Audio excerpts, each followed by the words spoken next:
నమస్కారం JSP morning news కి స్వాగతం। ఈ రోజు ప్రధాన వార్త। ఆంధ్రప్రదేశ్ హస్తకళలకు అంతర్జాతీయ స్థాయి గుర్తింపు తీసుకురావడమే ప్రభుత్వ లక్ష్యమని రాష్ట్ర ఉప ముఖ్యమంత్రి శ్రీ పవన్ కళ్యాణ్ గారు తెలిపారు। ఆంధ్రప్రదేశ్ హస్తకళ మహోత్సవం 2026లో పాల్గొన్న ఆయన వివిధ హస్తకళల స్టాల్స్ ను సందర్శించి కళాకారులతో మాట్లాడారు।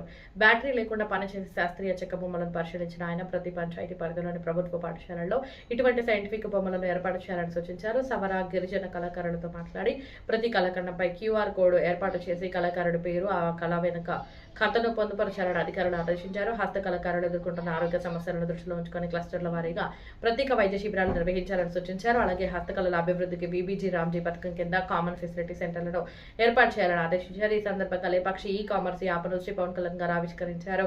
దీంతో రాష్ట్ర హస్తకళ ఉత్పత్తులకు ప్రపంచవ్యాప్తంగా మార్కెటింగ్ అవకాశాలు లభించనున్నాయి। అలాగే గుంటూరు, కాకినాడ, లేపాక్షి షోరూంలో రాజమహేంద్రవరం విమానాశ్రయంలో ఏర్పాటు చేసిన నూతన షోరూంను వర్చువల్ గా ప్రారంభించారు। ఎకో టూరిజం, టెంపుల్ టూరిజం తరహాలో హస్తకళల పర్యాటకాన్ని అభివృద్ధి చేస్తామని ప్రతి కళాకారుడికి గుర్తింపు తీసుకొచ్చేలా ప్రభుత్వం చర్యలు చేపడుతుందని శ్రీ పవన్ కళ్యాణ్ గారు స్పష్టం చేశారు।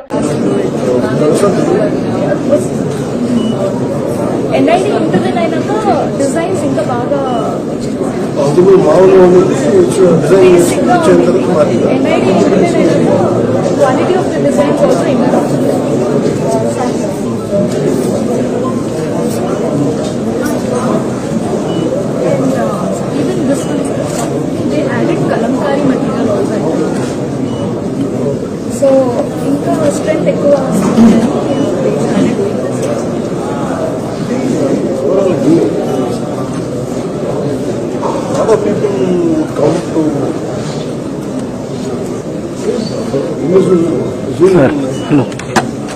మన టూ జో పాస్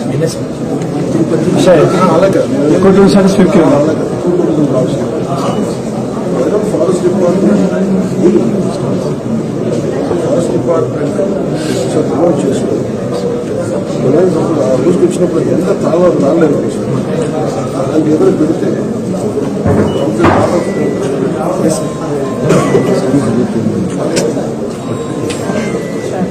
గెటప్ బాగుంది।